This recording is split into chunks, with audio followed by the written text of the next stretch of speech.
Okay, real talk for a second. Most people assume they're stuck because they're not smart enough, or they didn't get the right opportunities, or the timing was never right. But that's not actually it. What's really keeping most people exactly where they are is what they've learned to put up with. And I know that sounds simple, maybe even a little harsh. But stay with me, because once you see the pattern I'm about to describe, you're going to start recognizing it in your own life, probably in places you really didn't expect. Your brain was never trying to help you win. Here's the part that kind of messes with you when you first hear it. Your brain, it doesn't care about your goals. It doesn't care about your potential. What it cares about, what it's always cared about, is keeping you alive and predictable. That's it. That's the whole job. And predictable means stick to routines, avoid the unknown, stay where things are familiar. Even if familiar isn't good, even if familiar is slowly making you miserable. So every time you try to do something different, start something new, take a real risk, step outside the version of yourself people already know, your brain quietly starts working against you. You get distracted. You suddenly feel tired. You think, I'll start when things calm down a bit. And here's the thing. That pull toward comfort doesn't feel like self-sabotage. It just feels like being reasonable.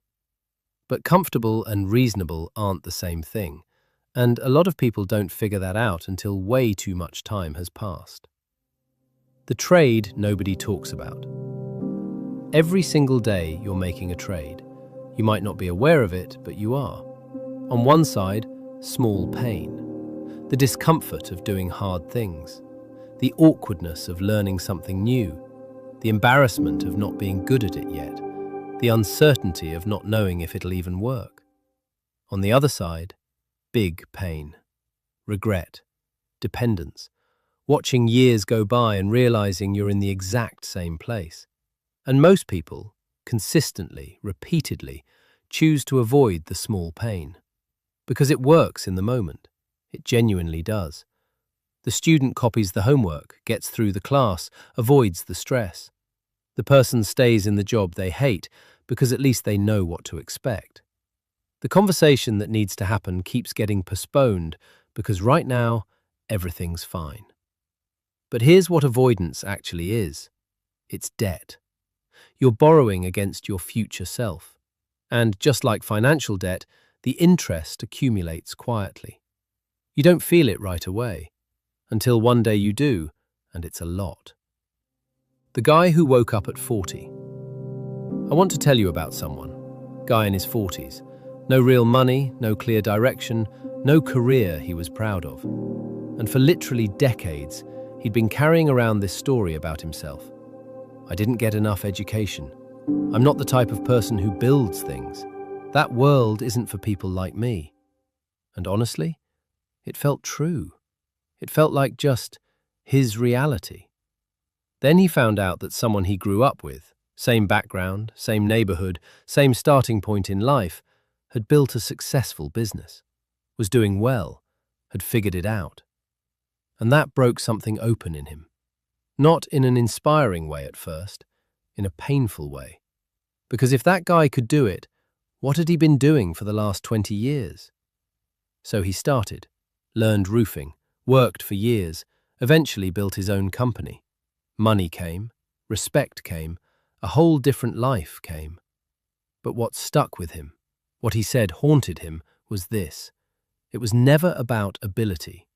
He had the ability the whole time. What he didn't have was a willingness to face the hard stuff sooner. And that's not just his story. That's a lot of people's story. Why change is actually so hard. So if change is possible, and clearly it is, why do so few people actually do it? Because real change doesn't just ask you to work harder. It asks you to become a different person. And your brain doesn't like that. It treats it like a threat. So what does it do? It writes a defense. I'm just not talented at this kind of thing. I've always been unlucky. Maybe this path just isn't for someone like me. And look, I'm not judging that. Those stories serve a purpose. They protect you from having to try something and risk failing. That's genuinely useful in certain situations, but they also quietly seal you in. And after enough time, the story stops feeling like a defense and starts feeling like the truth. Most people aren't defeated by their circumstances. They're defeated by the explanation they built around their circumstances. How you actually get out. All right, so what do you actually do with this? Because I'm not going to be the person who just tells you, embrace discomfort, and leaves it there. That's not a strategy, that's a bumper sticker. Here's what actually works. You stop thinking about changing your life, and you start thinking about changing your Tuesday. One small, uncomfortable action. One skill you practice even when you don't feel like it. One decision that your past self would have avoided. Not because that one thing is going to transform everything, but because it starts building evidence. Evidence against the old story. And over time, that evidence compounds. A little progress gives you a little confidence. A little confidence makes the next hard thing slightly less terrifying. And slowly, not dramatically, but steadily, the person you're capable of being starts to feel more real than the person you've been settling for. You're not waiting for motivation, you're hiding behind it. This one's uncomfortable, but it's important. I'll do it when I feel ready. I just need to get motivated first. That's not preparation. That's avoidance with a nicer name. Because the way motivation actually works, psychologically, is backwards from what most people assume. You don't feel motivated and then act. You act, and then you feel motivated. You don't wait until you feel like going to the gym. You go, and then it feels good. You don't wait until you feel confident in a meeting. You speak up, and your nervous system starts learning what confidence feels like. Your emotions follow your behavior, not the other way around. This is why disciplined people consistently outperform talented people. Talented people wait for the right moment. Disciplined people just show up, even when it feels bad, and let the feeling catch up later. The voice in your head is trainable. One more thing, and this one I want you to actually think about. The way you talk to yourself matters more than you probably give it credit for, because your brain is building your identity in real time, based on the story it hears most often. Tell yourself you're the kind of person who falls apart under pressure, and you'll start unconsciously avoiding pressure. Tell yourself you're someone who figures things out, and your behavior starts adjusting to match. This isn't delusion. This isn't fake it till you make it. It's just how psychological conditioning works. Your identity is not something you were born with. It's something that gets built, and it can be rebuilt. The question is whether you're building it or whether your old patterns are doing it for you. The honest reality. Here's the thing I want to leave you with. Most people don't fail in some big, dramatic way. There's no single moment where everything falls apart. It happens slowly, in small choices, in small avoidances, in the daily decision to pick comfort over something harder and more real.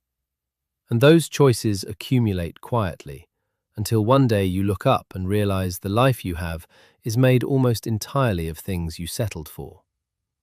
Your future isn't shaped by the big decisions, it's shaped by what you consistently let slide.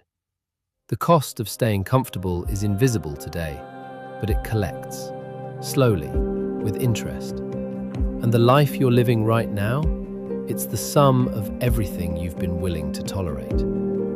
So the only real question is, what are you done tolerating? If this got you thinking, there's more where this came from. Stick around.